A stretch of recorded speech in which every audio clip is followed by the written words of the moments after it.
Olá, boa tarde a todos, bem-vindos a mais um bate-papo de mercado.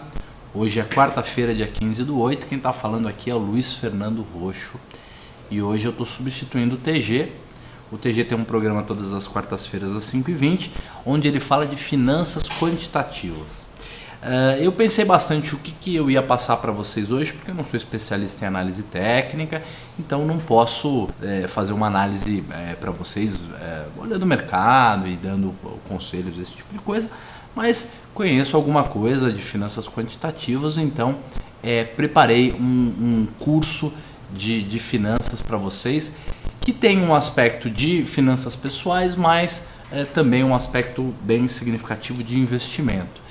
E é um curso que eu dei, né, uma palestra que eu rodei o Brasil durante 2008, 2009, 2010 e dei uma atualizada nesse bate-papo para vocês, para a gente pensar juntos sobre alguns aspectos importantes de finanças.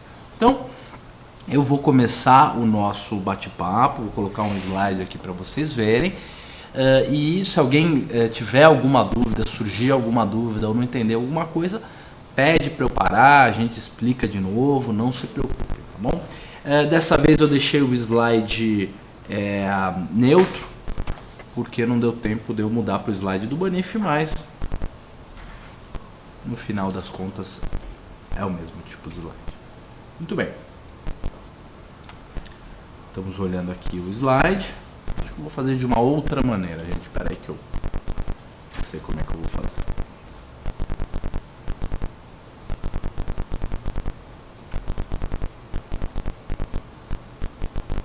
Não vai ter jeito, vou ter que fazer tudo aqui.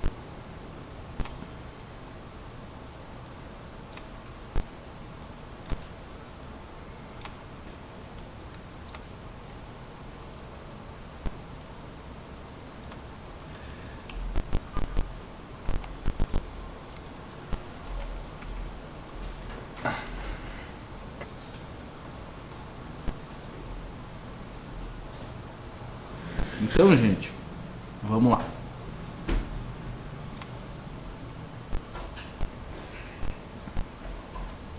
Já sei o que eu vou fazer. Pronto. Isso.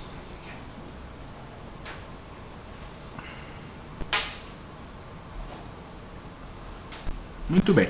Então, gente, estou mudando aqui a tela para a tela do slide. Vocês vão ver agora no slide cinza, tá meu nome escrito aí. E o nome do nosso bate-papo é Curso Avançado de Finanças, e a brincadeirinha é o Express aí, porque é como se fosse um curso avançado, mas que só leva meia hora.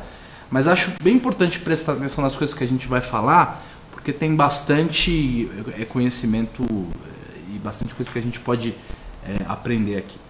Primeira coisa, eu ia me apresentar, mas a maioria das pessoas aí já me conhece, então acho que não tem necessidade de eu me apresentar. Se alguém quiser conhecer um pouco mais o meu perfil, pode procurar algum vídeo comigo, pode procurar o meu perfil no Facebook, fique à vontade para conhecer um pouco melhor, para me conhecer um pouco melhor.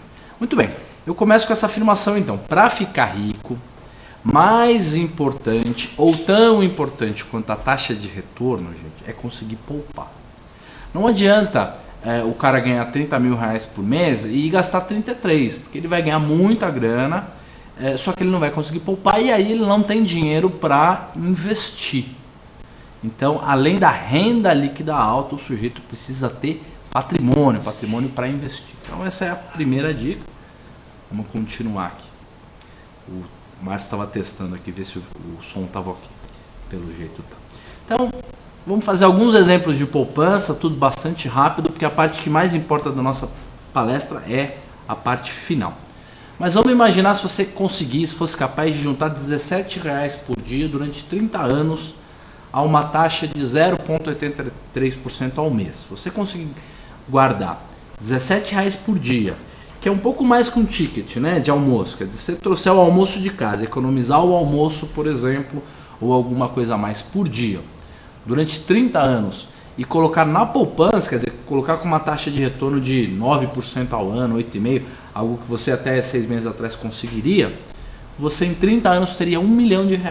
Só para dar um exemplo. Então, no final das contas, juntar um patrimônio grande é sempre a multiplicação do quê? Da poupança, do quanto você poupa, multiplicado pelo rendimento, multiplicado pelo tempo. Se você só tiver a poupança e o tempo, você não tem nenhum rendimento. Então, vai ficar o mesmo valor. E se você só tiver rendimento e tempo e não tiver o dinheiro da poupança, não adianta, porque você tem zero. Então, qualquer coisa multiplicado por zero é zero, né?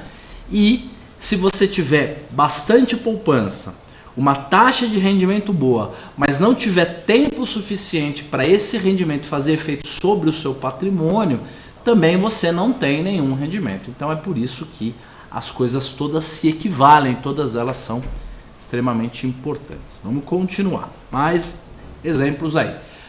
Se você conseguir guardar os mesmos R$17 por dia durante os mesmos 30 anos, só que aumentar um pouquinho a taxa de retorno, aí para a gente ver o quanto uma taxa maior pode melhorar o rendimento com relação, né, comparativamente com uma taxa menor.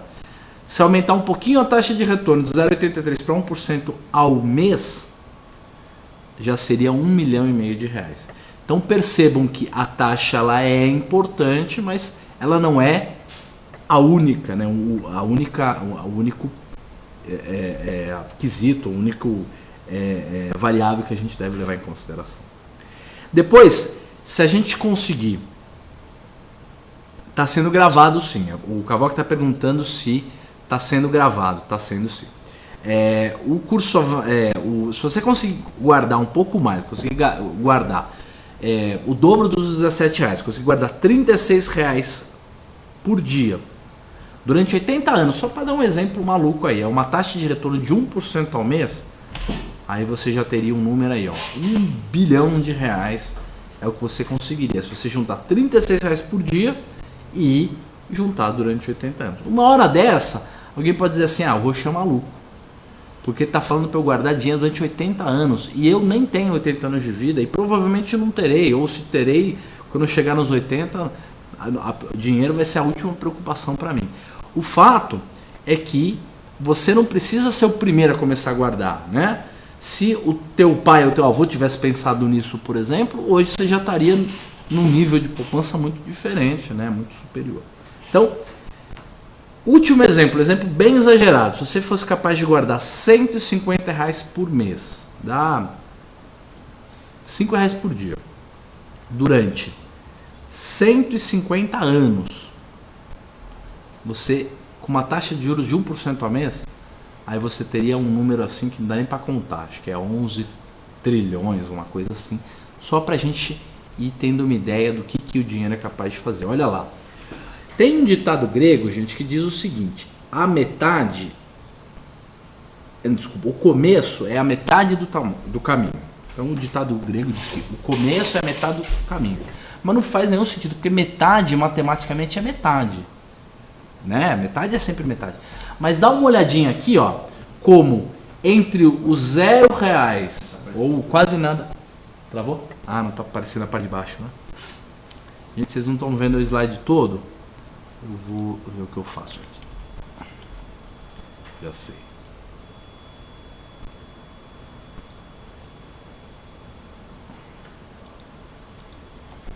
Acho que agora ficou bom. Desculpa, gente. Vamos continuar lá.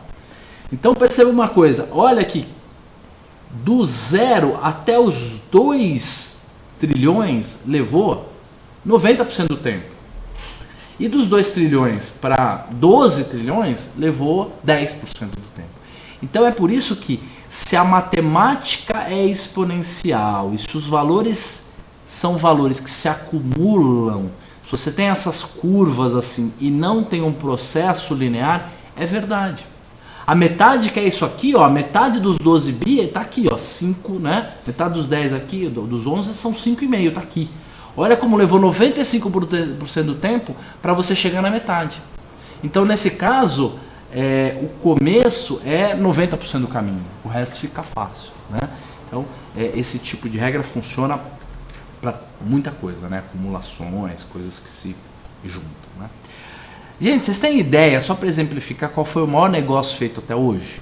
Melhor negócio, assim, mais do que criar o Facebook ou comprar ações da Apple a $2 8 anos atrás. O melhor negócio feito até hoje foi a compra da ilha de Manhattan, feita pelos holandeses, que pagaram $24 pela ilha de Manhattan inteira. Deram lá os cacarecos, 3 espelhos, um colar e compraram Manhattan inteiro. Por $24 é o valor estimado.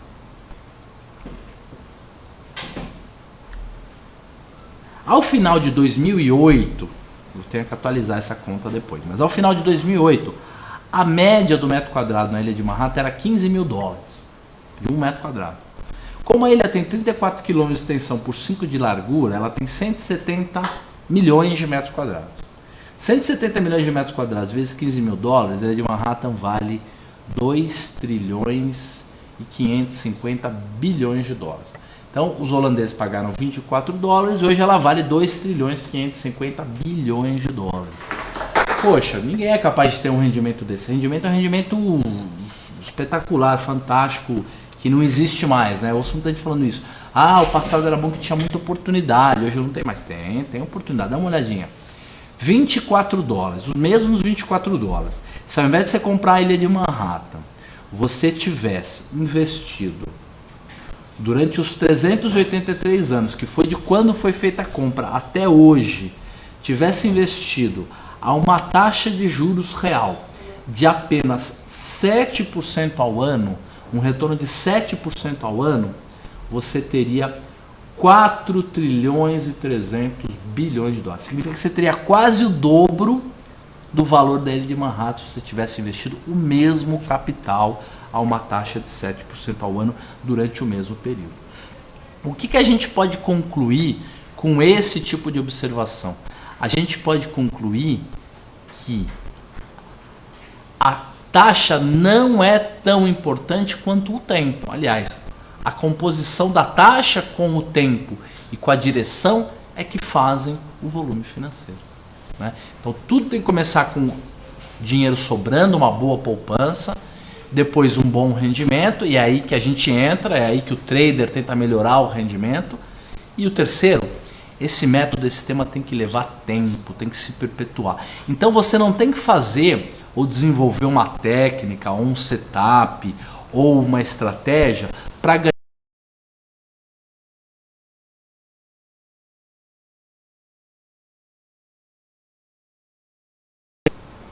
E isso é fundamental, porque se você desenvolver um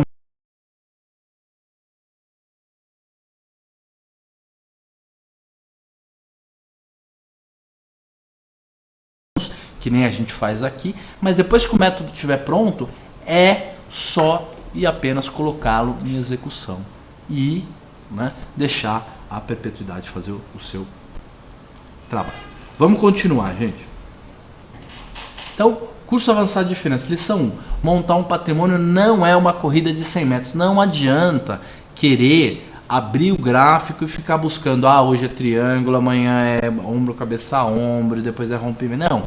Desenvolva uma ou duas boas técnicas complementares e toque essas técnicas o resto da vida. Melhorando, sempre melhorando. E a segunda coisa, o importante não é largar na frente.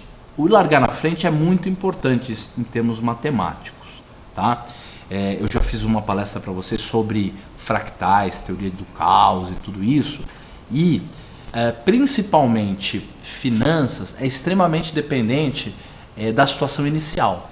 Então, se você tiver nos primeiros meses um bom resultado, isso vai melhorar o seu rendimento, mas desde que você continue tendo bons resultados. Então, não adianta você largar na frente e rodar ali na curva, na primeira curva ou na segunda curva. Ou se a nossa metáfora não for uma corrida de carro, for uma corrida a pé, uma maratona, não adianta você largar na frente, mas ali na frente ter uma contratura, um problema muscular, um problema de pulmão, não aguentar e abrir o bico, que você não vai acabar a corrida, não tem jeito. Por mais que você tenha largado na frente, ou tenha largado bem, né? E qual é o jeito de não abandonar a corrida? Como é que eu consigo, eventualmente, começar relativamente bem e me manter? O que faz, né? O que faz alguém quebrar? O que faz alguém perder o dinheiro todo, ter que começar de novo lá da faixa inicial, toda a corrida do zero. O que que faz? Primeira coisa, gente, alavancagem financeira. A alavancagem financeira, ela é, a princípio, quando a gente ouve falar em alavancagem, a gente tem que separar em dois tipos de alavancagem. Primeira alavancagem é aquela alavancagem de curto prazo, que é aquela que a gente usa na bolsa. Por exemplo, comprar ações a termo, vender opção descoberto, comprar opção a seco, tudo isso é alavancagem. O outro tipo de alavancagem são as alavancagens de longo prazo. Por exemplo, você trabalha numa empresa de celulose e papel. Essa empresa vai montar uma planta nova, uma fábrica nova de celulose, vai comprar uma máquina lá da Alemanha, ou sei lá da onde, da Suécia. Uma máquina dessa, gente, custa $1 bilhão. Ela tem o tamanho de um navio inteiro. Então, você precisa tomar dinheiro emprestado e fazer a alavancagem para poder pagar essa máquina com o retorno da própria máquina. Isso é comum. O problema é o seguinte: quando você faz um financiamento de longo prazo e alavanca o teu investimento tomando dinheiro emprestado, você está tomando dinheiro de longo prazo e você não é obrigado a pagar todo o empréstimo agora.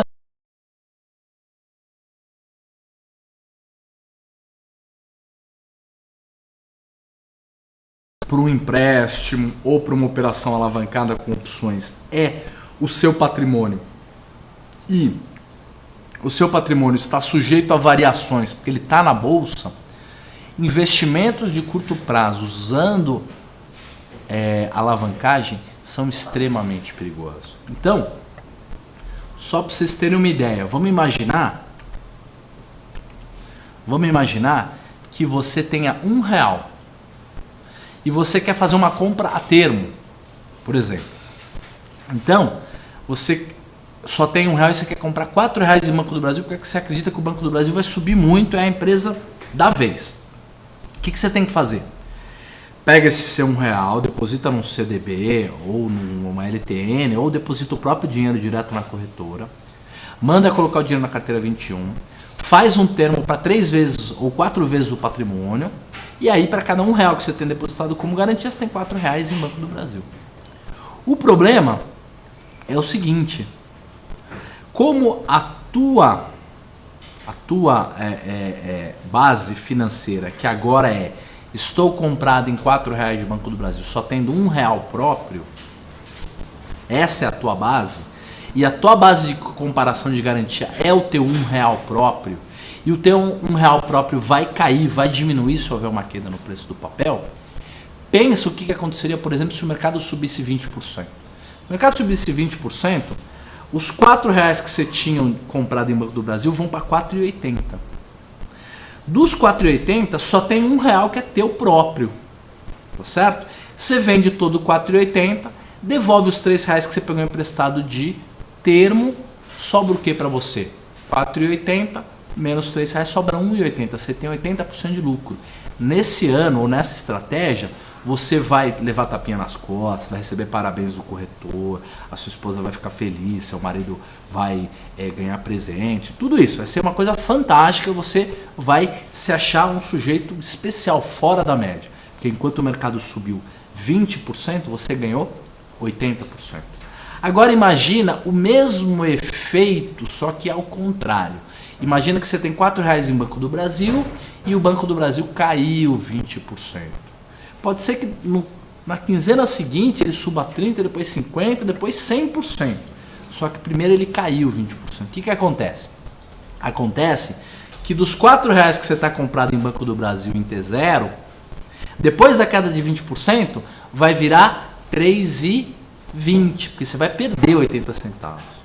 Agora, como é que são compostos esses R$3,20? R$3 são do banco. Você tem que devolver para o banco. E aí sobra quanto para você no seu bolso? 20 centavos.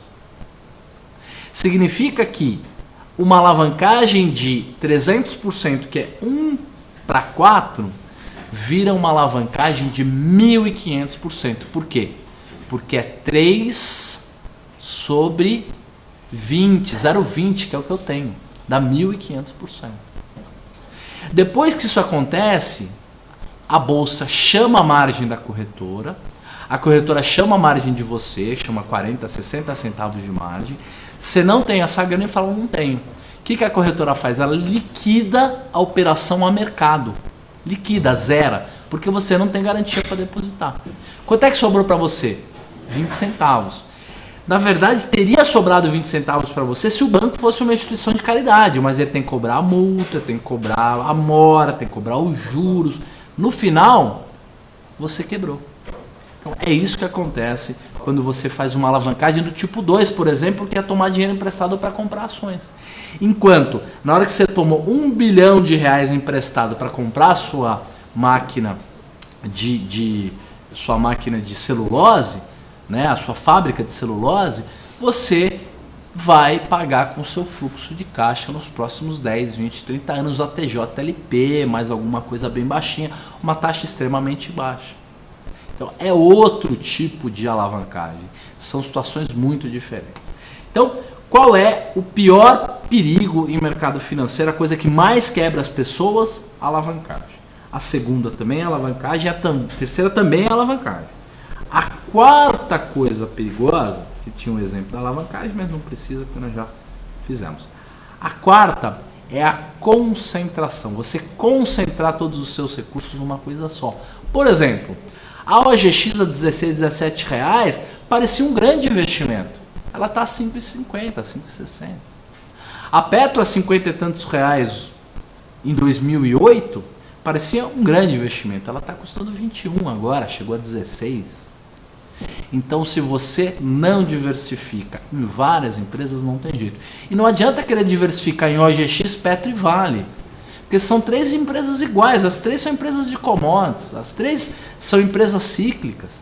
Você tem que ter as cíclicas, as anticíclicas, você tem que ter título público, você tem que ter um pouco de cada coisa. Então, não alavanque e diversifique. Essas são as regras. A quinta coisa que faz alguém quebrar, gente, são as fraudes financeiras. São as pirâmides, o boi gordo, a avestruz master e todo esse tipo de promessa que no final das contas não consegue se cumprir, porque não existe a possibilidade de se obter retornos extremamente altos durante muito tempo. Isso não existe. A não ser que seja uma única empresa, tipo uma Ambev da vida. Ela obtém retornos muito grandes há muito tempo. Mas investir, dividir o dinheiro em várias aplicações e ter grandes retornos a longo prazo é algo extremamente difícil. Eu já vi todos os tipos de trabalho estatístico sobre esse assunto, todos. A grande maioria dos fundos campeões de um ano, via de regra, são os fundos perdedores do outro ano. Tirando alguns exemplos muito particulares, como é o caso do Opportunity, Lógica 2, que há 20 anos tem ótimos retornos, o fundo verde do Stuberger, o Claritas. Então, mas tirando 4 ou 5 grandes gestores que a gente tem no Brasil, o resto dos fundos você vai ver. Tem um ano que é um ano muito cíclico, que os commodities sobem, se o cara estiver posicionado em commodities ele ganha. No ano seguinte ele perde e no final fica retornando a média com uma baita volatilidade, né? Então não é possível obter retornos muito altos durante muito tempo. Setups, padrões, fórmulas mágicas, tudo isso fica velho e deixa de funcionar. Por exemplo, você descobriu um novo setup com uma média de 9,5 que funciona muito bem na série histórica e você fez vários testes, paper trade e está maravilhoso o seu setup. Se o seu setup é tão bom assim, isso vai fazer com que ele deixe de funcionar. Só por ser bom. E isso se chama não estacionalidade. É a grande diferença de finanças para meteorologia. Meteorologia não tem não estacionalidade. Por quê? Porque a informação que você tem fazendo uma previsão ou uma estimativa de clima não muda por você saber daquela previsão. Por quê? Porque você não interage com o clima. Você não aumenta e diminui a chuva sozinho. A não ser, né, algumas experiências químicas aí e tal, mas a maioria das pessoas, né, e das mudanças climáticas e das mudanças de temperatura e tudo mais acontecem naturalmente. Na bolsa não. Então, por exemplo, se eu descubro que vai chover no sábado, porque eu fiz aqui uma estimativa e previ que no sábado vai chover, não é porque eu sei que vai chover no sábado e eu vou sair de guarda-chuva que vai deixar de chover. No caso da bolsa, quando eu descubro que o melhor setup agora é usar uma média de 9,5 com uma outra média de 8, fazendo o cruzamento de média, aí estopando, fazendo múltiplos lotes, tal, descubro um baita setup, o que acontece? Eu começo a operar esse setup, mais gente descobre a mesma coisa, todo mundo começa a operar esse setup, e aí não chove no sábado, gente, chove na sexta. Por quê? Porque se todo mundo está usando a média de 9,5, o pessoal desregula o mercado, a média começa a funcionar agora é a de 9 ou é a de 10. Significa que um padrão que você reconheceu hoje pode deixar de funcionar amanhã e nunca mais funcionar. Como pode funcionar durante 20 anos e no 21º ano não funcionar, ou pode funcionar o resto da vida. Então os sistemas que a gente tem que desenvolver são sistemas um pouco mais robustos do que apenas um setup de análise técnica. A gente tem que ter o quê? Um método de investimento que leve em consideração o dinheiro que está parado, o dinheiro do trade, o market time, uma série de coisas assim. Vamos continuar o nosso bate-papo.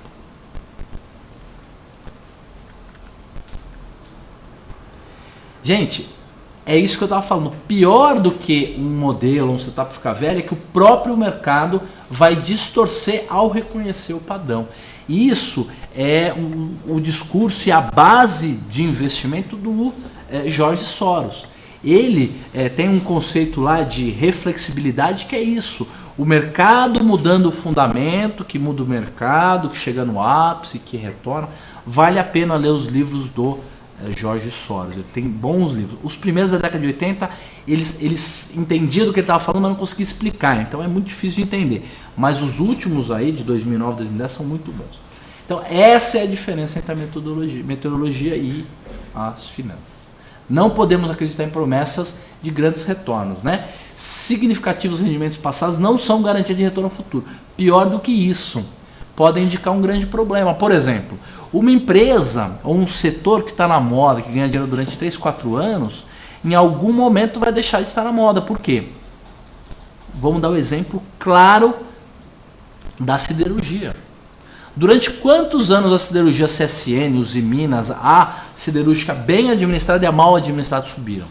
De 2000, quer dizer, de 99, 13 de janeiro de 99, que foi a desvalorização cambial, até 2008, 2009, 2010. Quando veio a crise, é que a produção de commodity começou a virar um negócio mais difícil. Por quê? Porque durante meia dúzia de anos, todo mundo no mundo fez siderúrgica. Porque a margem de siderurgia era 40% a 50% ao ano. Na hora que todo mundo começa a produzir siderurgia, a margem cai para 30% a 25%. E aí a demanda por siderurgia lá da China, da Europa, todo mundo em crise, diminui enormemente, está sobrando aço. Está sobrando aço. É por isso que a CSN, gente, uma empresa que foi um dos carros-chefes da Bolsa, uma das empresas melhores administradas do mundo durante uma década, está dando prejuízo. E vai voltar a dar lucro. Quando? Quando o pessoal que não está afim de trabalhar com margem pequena, não está preparado, ou que está entrando no mercado agora, começar a se dar mal e a gente começar a ter uma consolidação de novo no setor. Então isso é cíclico, gente. Por isso que a gente tem que ter o quê? Várias classes de ativos e as que estão na moda e se deram muito bem, a gente deixa subir, deixa andar, mas ao mesmo tempo a gente vai realocando em coisas que não estão tão na moda devagarzinho, porque alguma hora entra na moda. É que nem ter uma peça de roupa de cada tipo dentro do armário. Né? Por quê? Porque volta, a moda volta, é cíclico, é que nem o mercado. Muito bem. A minha esposa ia dar uma bronca em mim, eu estou falando de moda, mas vamos lá. A falácia da confirmação. Isso aqui, gente, é extremamente importante. Por quê? Porque a bolsa, a ciência social e alguns tipos de eventos, eles são muito diferentes de outros tipos de estudo. E um pensamento durante 3 ou 4 minutos sobre algum problema de finanças e a conclusão de uma lógica que faz algum sentido, não funciona. Por quê? Porque para algumas coisas não adianta você ficar observando e pegar uma série histórica enorme, porque mesmo a maior série histórica pode não te garantir nenhum tipo de padrão. Pior do que isso, se você tem uma série histórica durante muito tempo provando alguma coisa, amanhã ela pode deixar de funcionar. Vamos dar um exemplo. Por exemplo, se eu fizer a afirmação, nunca pegaram o João roubando um banco no meio da noite. Essa é uma afirmação. Mas isso não significa que eu tenho provas de que o João não é um ladrão. Primeiro, porque eu não passei a vida inteira vendo o que ele está fazendo. E segundo, porque uma única observação dele amanhã roubando um banco pega toda a série histórica passada e joga no lixo.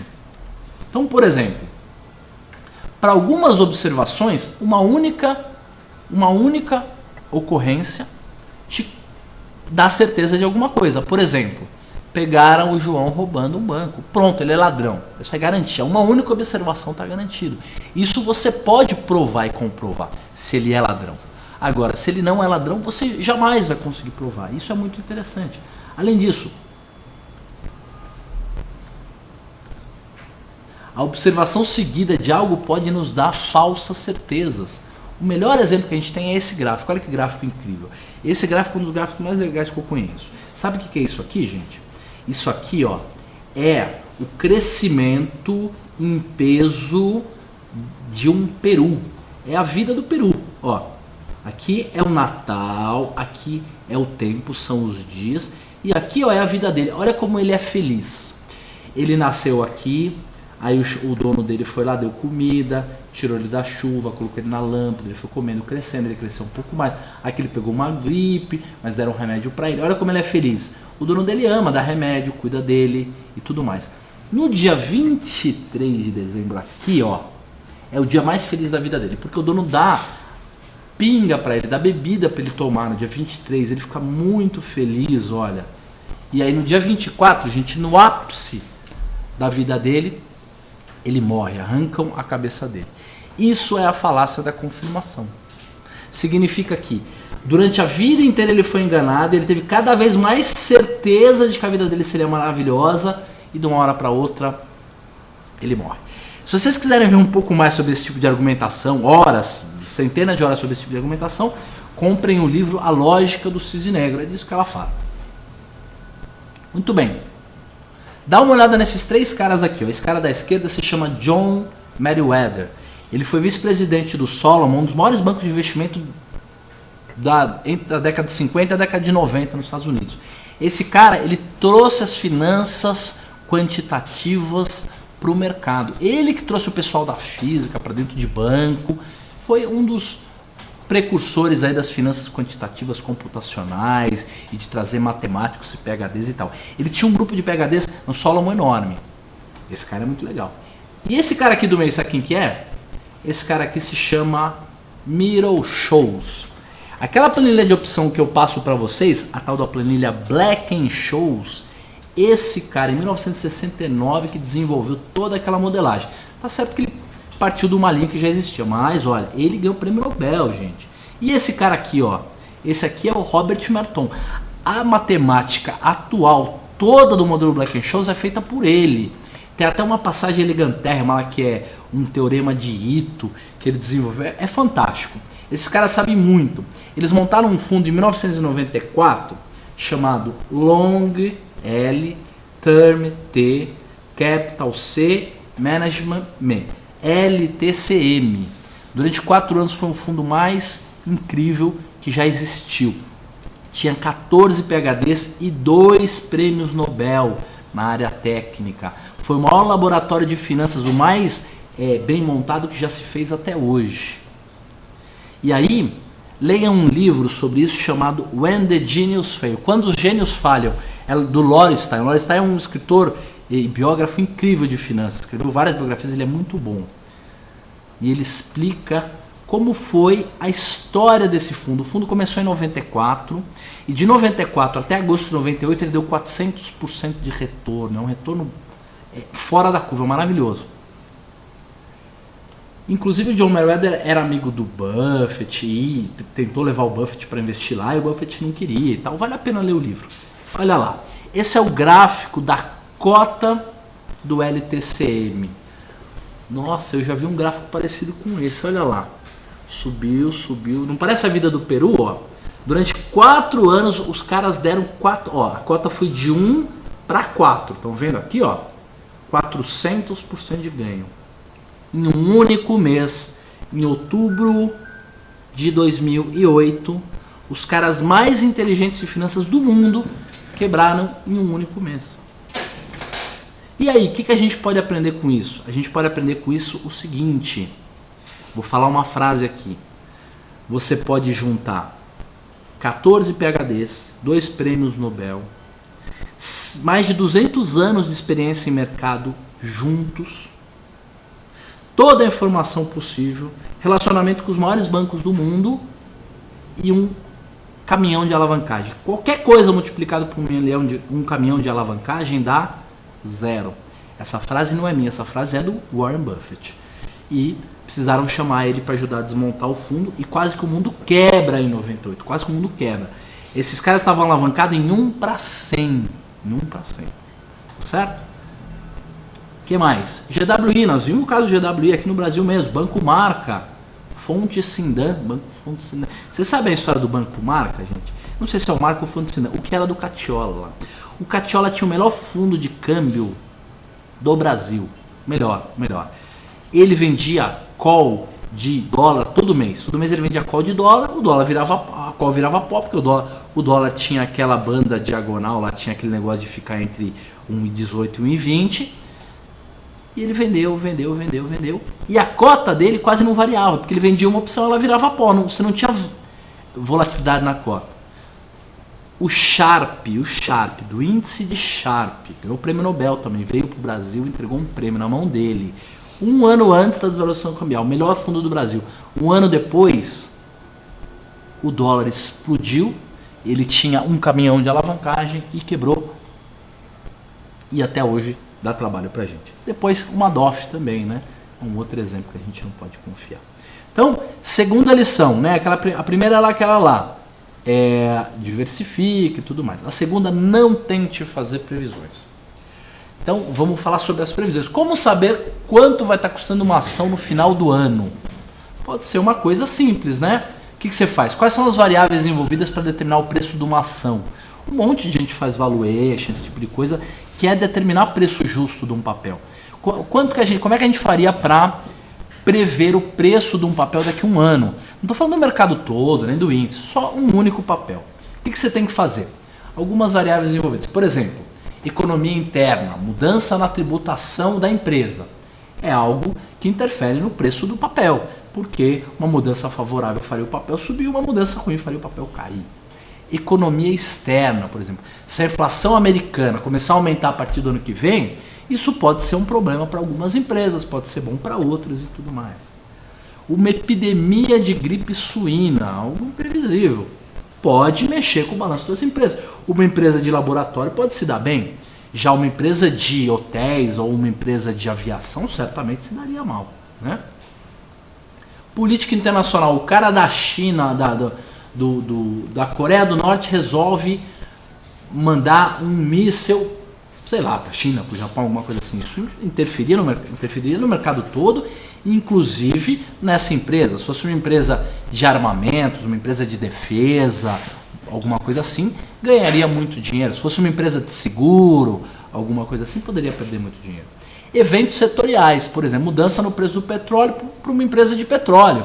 Foi o que fez a Petro ter prejuízo. No caso, o petróleo subiu e a Petro não atualizou os preços. Os resultados da empresa, né? Bons resultados melhoram o balanço, maus resultados pioram. Qualidade da gestão e outros tipos de variáveis imponderáveis. Por exemplo, uma chuva de meteoros, um ataque alienígena, tudo isso poderia fazer com que o preço mudasse.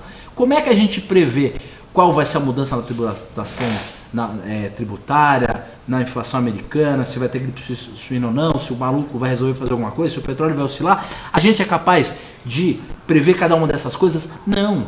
Porque como é que a gente estipula o preço do petróleo futuro? Também depende de um monte de outras variáveis que ainda não aconteceram. Depende, por exemplo, de uma temporada de chuva para a gente saber da inflação. E não choveu ainda, não dá para prever. É imprevisível. O mercado financeiro, gente, é imprevisível. Recapitulamos, então. O que a gente aprendeu hoje? Tem que poupar, não tem jeito, tem que gastar pouco. Você não pode vincular sua felicidade ao dinheiro, você tem que gastar pouco. Você tem que vincular sua felicidade a outras coisas. O dinheiro isso é para guardar, isso é para deixar você tranquilo. Não adianta, você falar, só vou ser feliz quando tiver um Porsche. Talvez você não tenha Porsche nunca. E eu conheço um monte de gente que é feliz e não tem Porsche. Segundo, alavancagem nunca. Talvez compra de opção a seca, é a única alavancagem que é segura, pelo menos você só perde o que você tem. Terceiro, não acreditar em promessa, nem mágica, nem nada disso que pareça promessa. Se parece mágica, alguma coisa está dando um retorno enorme, vai atrás, estuda, lê, corre atrás, tenta entender. Se você não entendeu o que estão fazendo com o teu dinheiro, você é cúmplice, está perdendo junto, fim burrice. Prever o futuro é difícil, então como é que com esse monte de restrição e regras difíceis, né, e que nos tolhem de uma série de coisas, como é que a gente consegue ter bons rendimentos? Primeiro, diversificar. Segundo, comprar barato e vender caro. Poxa, Rocha, agora você ajudou bastante, hein? Comprar barato e vender caro. Como é que eu faço para comprar barato e vender caro? Vou dar um único exemplo, que é o que a gente faz aqui na nossa empresa. Existem um monte de outras maneiras. Só estou dando um exemplo. Por exemplo, análise técnica funciona. Uma boa modelagem de análise técnica para retorno à média, tipo fechou fora, fechou dentro, ou mesmo uma estratégia de rompimento, funciona. Long and short funciona. Mas vou mostrar um único exemplo que é o balanceamento. Olha lá. Balanceamento. Essa é uma técnica descrita no livro O Investidor Inteligente do Benjamin Graham.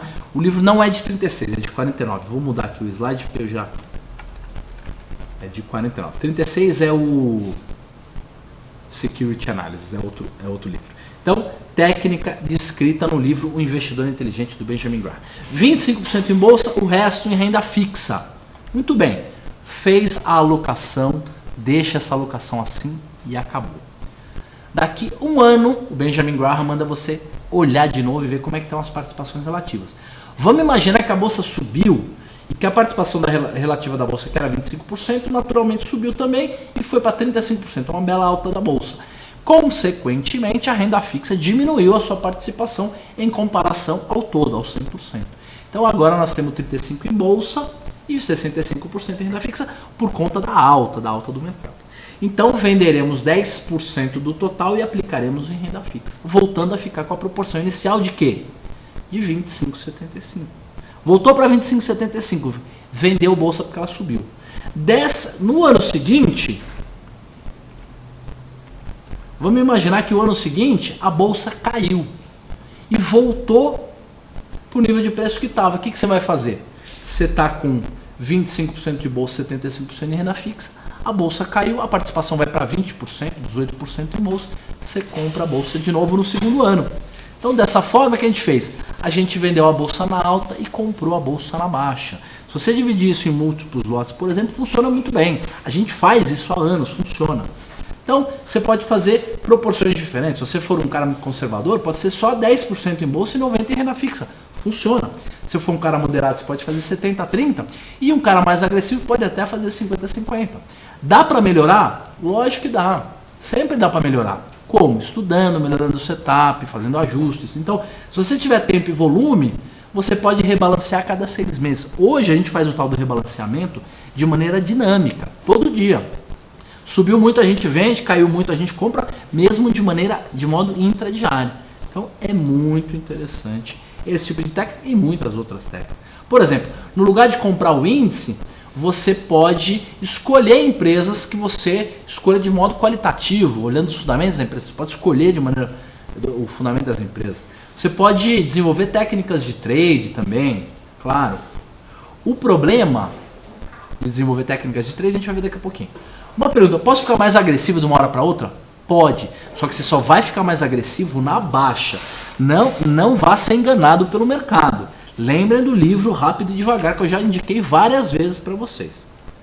O nosso cérebro nos engana. Então, se você for ficar agressivo, é no ano de queda. No ano que você tiver que comprar, você tem que comprar mais ainda. Posso ficar conservador? Sim, nos anos de alta. Então, como eu falei, você é o seu pior inimigo. Você vai querer mudar de regra no meio do caminho, com certeza. Então, já tem a regra aqui. Não mude de regra. Se quiser passar de conservador para moderado ou agressivo, faça na queda. E se quiser mudar de agressivo para conservador, faça na alta. Balanceamento. Faz sentido, mas será que funciona? Gente, eu não vou abrir aqui um balanceamento e testar para vocês, porque a gente está em cima da hora. Mas funciona com certeza. Depois disso, a última coisa que eu queria ensinar para vocês é que o homem financeiro tem 3 estágios. Tá? O primeiro estágio é o estágio do poupador, que é o sujeito que só se preocupa em guardar. Eu acho que a gente já passou, né? A gente trabalha com corretora e tal, e já está pensando no segundo, que é o investidor. Ele está preocupado em melhorar o rendimento. E a terceira fase, o mais complexo, o mais difícil, é o trader. O trader, ele é capaz de ganhar mais do que da poupança, ganhar mais do que o investidor, que teoricamente ganha mais do que da poupança, só que ele trabalha.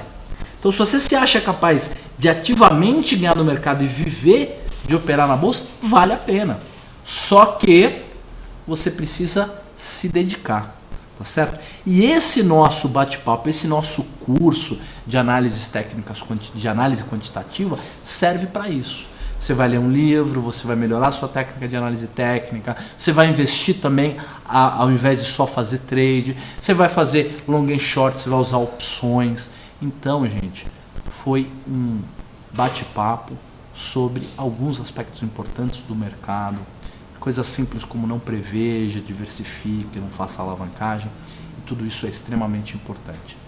Tá bom? Semana que vem o TG está de volta já com o nosso scanner, indo atrás das empresas, tudo direitinho, tá bom? Então, você acabou de se formar no curso de Finanças Express, levou 47 minutos. Boa sorte para todo mundo. Gente, um grande abraço para vocês e amanhã a gente tem bate-papo sobre opções avançadas, tá certo? Então tá bom. Um grande abraço e amanhã tem mais.